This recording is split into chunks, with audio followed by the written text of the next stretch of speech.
Hi everybody, welcome to Willie's American Guitar. Here we are downstairs in the acoustic room. Call us sometime, come down here and look around.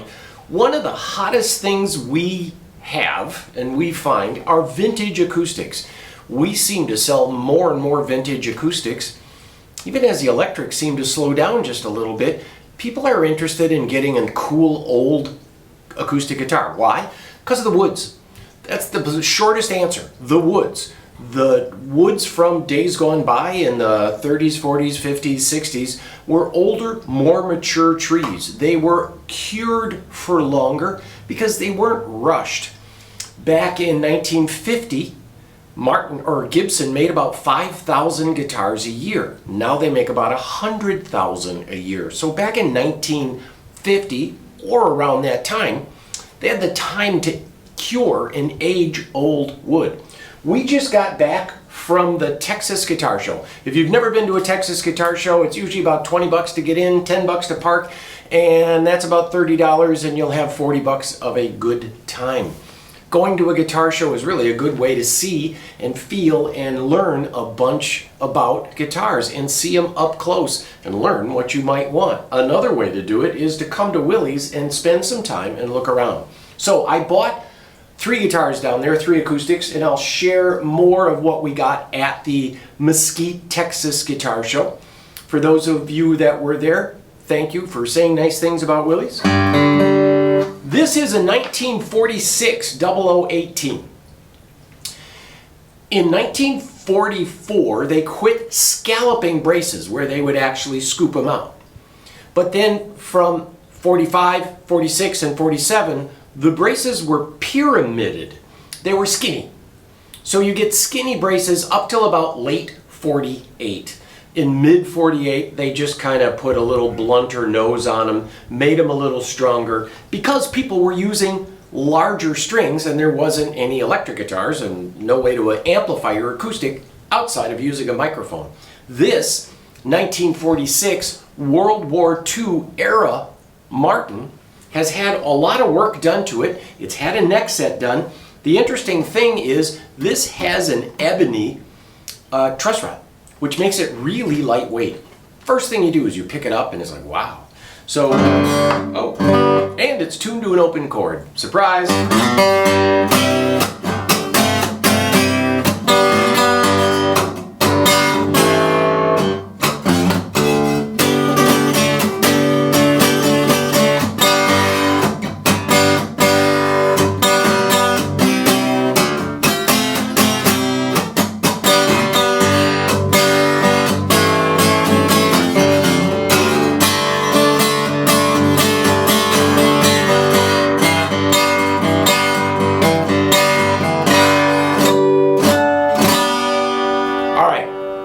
This hasn't had its strings changed, but it is a really interesting guitar from an era that's still somewhat affordable. We looked up in the book value of this in the price guide is about $15,000. We are offering it to you for under $10,000, and it's just a great guitar made of old wood. Now, I also got this. This is a 67 Texan. Epiphone was bought by Gibson in '58. They made it a model that they could offer 2 dealers in the same block, and one guy had Epiphone, the other guy had Gibson. They were made in the Gibson factory until the very early 70s. 70, 71, they started using them as imports. But this Texan is the same exact thing as a J45 except for the inlay and the longer headstock. This is a J45. What's unusual about this one, and what drew me to it, was the fact that it's a dark burst. This is a 50s color.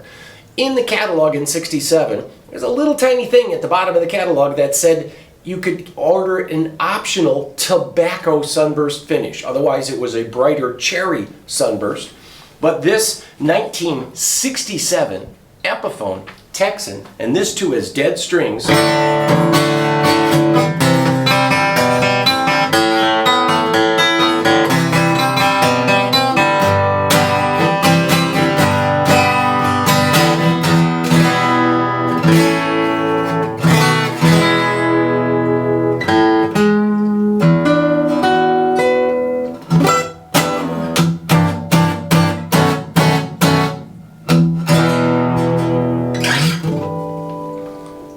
neat guitar, just like your J45, the same slope shoulder, the same scale length, the same material, Brazilian rosewood board, Brazilian rosewood bridge, aged spruce top, plus aged again over the last, what, 67 is 60 years?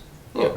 So it's a neat guitar with a really cool pickguard too. It's got that kind of Batman pickguard. So this is a neat mahogany body, and I gotta say, really clean.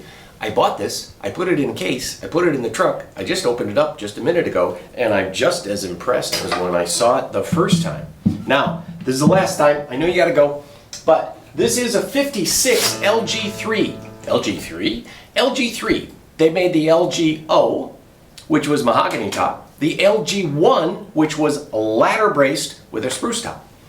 Then they made the LG2. We all kind of know the LG2. I feel like you know what an LG2 is. And this LG3 has more binding, and it's natural. So it costs 10% more because you get a little extra binding around the sound hole and around the body, more layers of binding. And you also get a premium wood. There's no mineral streaking in here. It's more perfect wood. Cost extra. And even to this day, wood is a big deal. You're going to see wood coming up quite a bit as manufacturers are running out of supplies of rosewood and ebony and mahogany. This has some strap marks on the back. It's a really nice big neck. Really nice big neck. We're going to send these two things through the shop. So you might not see them right away, but they're coming. I figured since I got back from the show, I wanted to make a video and tell you that shows are kind of fun, and that we bought these things at a show, and we are excited about them.